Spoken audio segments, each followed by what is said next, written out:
السلام عليكم ورحمة الله وبركاته. ولا ليال إن شاء الله تعالى وحاسكب بلا رجيد ونا وحير ونصيحة maalmay ugu dambeeyay amba sanadadii ugu dambeeyayba waxaad aragteen amba aad maqasheen oo inta badan dadku dhagoodu ku soo dhacaan subscribes iyo saar share iyo dheh comment iyo qor inta badan youtube-leyda waxa ay ciwaanada u samaystaan in ay ka helaan nolol maalmeedkooda oo dad ayaa biilkooda marashadooda iyo marsuufkooda ka soo dhacsado khayr Allah siiyo oo Ilaahay subhanahu wa ta'ala marka uu rabo qofkeena uu irsaaqo qaab uu irsaaqo asiga ma waayo muga dad ayaa waxa ka helo nolol maalmeedkooda qaabkaasi uu noolin uu irsaaqan laakiin irsaaqada ay helaan waxay ka helaan Ilaahay subhanahu wa ta'ala ka suko waxa loo soo marsiiyaa dadkan damoosayo hayo dadkan subscribe-ka u saarayo waa aniga ciwaan aan saaro subscribe waxa uu soo galshay ciwaankaas inaan damoosado ayuu qofkaas wuxuu ku helaa marsuuf haddii aan u saaro jawiya oo aanan damoosanin oo xayeysiinta soo gasha aanan damoosanin qofkaas oo ciwaanka aan u saaro way adag tahay inuu wax iga helo muga ka soo qaad qofkaas asiga wuxuu helay marsuufkiisa laakiin adiga meeshaas waxaa ku baxay waqtigaagi waayo waqtigu waa lacag waqtiga adiga kaaga ahay ayuu qaatay ma ogid adiga marka waxaad kaliya damoosay oo haysaa 10 daqiiqo wax soo galshay saacado wax soo galshay saacadii waa la socotay waa damoosatay tusaale ahaan aan dhahno 10 ciwaan ayaad ku xiran tahay tusaale ahaan 10ka ciwaan kiiba wuxuu soo galshaa maalintii 30 daqiiqo macal xayeysiinta haddii la isugu dardaro waxay noqonayaan kiiba inaad damoosato saacad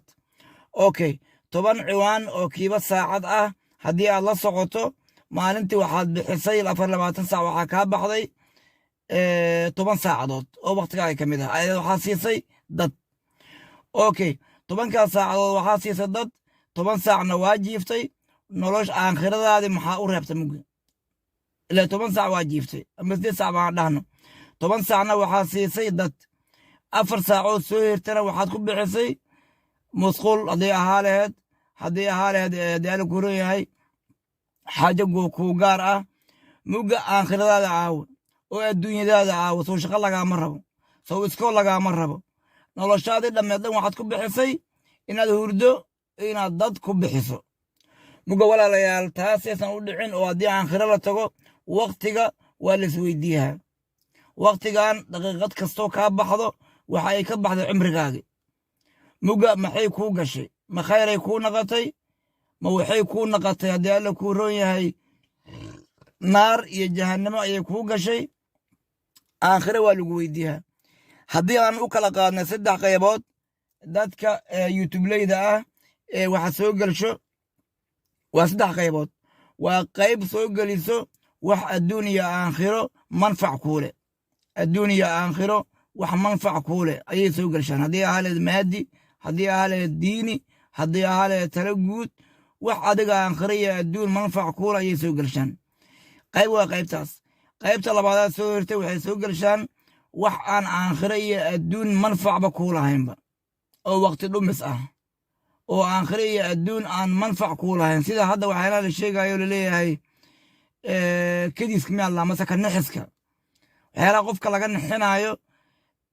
aakhiro iyo adduun manfac intaba u male weliba aakhirada laga yaaba inay kaa dhaawacdo qayb waa qaybtaas labaad waxa ay soo galshaan manfac kuu male qaybna waa qaybta saddexaad waxa ay soo galshaan aakhiro iyo adduun dhib ayaa kuugu sugan waa xan waa haddii alla kuu royahay isku dir waa haddii alla kuu royahay geymamkan kala gedisan ee waqtiga lagu dhunsho waxaa u badan aaladda tiktoka wax aakhiro iyo adduun dhib kaliya kuugu sugan oo aad naar ku shaqaysahayso oo aad saacad gasho oo aad naar ugu sii dhawaahayso ayay soo galshaan waa geedkaan leeyahay dabaqalooc oo kale dabaqalooc maaragtan bannaankaasoo rogaa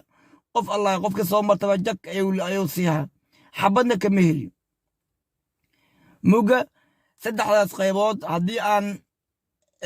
mid u kor istaago qaybta ugu horeyso ee ah wax aakhiro iyo adduun manfac kuule haddii qofku uu yidhaa waa soo gelaa halay saaro subarkareemka ha loo saaro waayo waxaad soo gele watacaawanuu cala albiri maalan qofkan wuxuu soo gelshaa muxaadaro wuxuu soo gelshaa khayr wuxuu soo gelshaa qur'aan wuxuu soo gelshaa wax kasta oo akhriya adduun intaba manfac kuu leh qofkaasoo kale subar kareemka u saar ajiraad ka hele watacaawanuu cala albiri ayay kuu naqaneen qofka labaad ee wax akhriya adduun aan manfac u lahayn oo waqti dhumisa soo gelinaayo haddaad u saartana waqti aadun ku dhumisay laakiin wax kada weyn oo dhibaato kaa soo gaari maayaan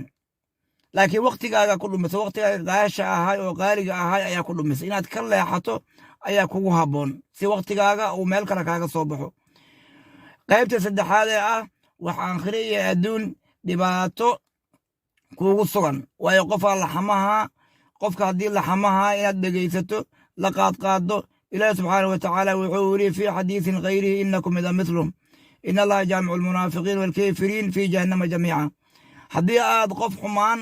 ku sugan ee qof walaalkiisa duraayo aad la qaadqaado asigaad lamid naqehe mugga waxaa kuu fiican inaad ka tagto fii xadiisin khayrihi ilaa ay sheekadu mawduuc kale oo khayra la saaro qofkaas waa inaad ka tagto laakiin haddaad dhegaysato ee aad qofkii wax uu soo sheegayo aad dhegaysato ee xayeysiintii la soo gelshay damoosato qofkii waa marsuuftay waqtigaagana waad ku bixisay qaybta ugu dambayso qaybtaas waay mugga labada qaybood inaan iska dhaafno oo qayb aan waxbana kuu soo kordhinayn waxna kaa nusqaaminayn iyo qayb dhibaato kuugu sugan lamadaas inaad iska dhaafto ayaa la rabaa ee qaybta ugu horeyso ee ah khayr diin iyo maadigaas oo haddii alla kuu ron yahay akhriya adduun manfac kuu leh waayo xadiidku wuxuu ahay ihris calaa maa yanfacak wixii ku anfacaayo ku dadaal mugga wixii anfacaayo inaan ingiriish qof youtube ka baraayo aan dhegaysto way anfaca inaan dad carabi ka baraayo aan dhegaysto waa in anfaca inaan aqoon guud la socdo waa in anface inaan siyaasadaha caalamka wixii soo kordho daala guuraan wixii qaaliyoobo wixii raqiiso si aan u soo gato foogta tii xigto ama foogtay way anface muguu adiga ku anfacaayo adiga ogay ku dadaal laakiin waxa aan ku anfacayn waxaana laka rabaa inaan ka leexanno waa waqtigan waxa aad bixinayso waa waqtigaagii waxaan aragnaa dad subxaan allah salaaday ka baxeen halkay ka dhilaayaan subxaan allah walxamdulilah aatuursiga waxay isla markiiba damoohayaan mobilka wixii facebooka la soo saaro wixii hadda la guuron yahay tiktoka la soo saaro wixii cusmaan jaad la soo saaro subxaan allah wallaahi waa la isweydiinaa waqtigan lagu siiyey inteed ku bixisay arinii maadaa qadamta waatuu xadiis qudsi ahay waa kuu sheegay inaad ila kulmaysee maxaad ii soo hormarsatay aa lagu leeyahay mugga hadhow inaad hambadiisato ood madaxa xoxogto xabad kugu tarime wallaahi waxaa saan noloshan isdul saaran quruxda badan caafimaadkan haddii alla kuu ron yahay waxaa ka dambaysa su'aal aakhire mugii la tago ilaahi subxaanahu watacaala wuxuu yidhi ayaxsibu alinsaanu an yudraka sudaa war dadkuma wuxuu u maleeyaa sidaan in looga tegaayo maya wallaahi sidaan lagaaga tegi maayo nicmada aad haysato xisaabaa ka dambayso waxaa lagugu xisaabiyaa waid ta'adan rabbukum lain shakartum laaziidannakum ma ku shukrisay oo dadka walaalaha ah oo baahan risqi aan ku siinin wax ma ka siisay haddii dhibaata kula soo diristo alxamdulilah ma tiri oo ajir dembi dhaaf ilaahay ma weydiisatay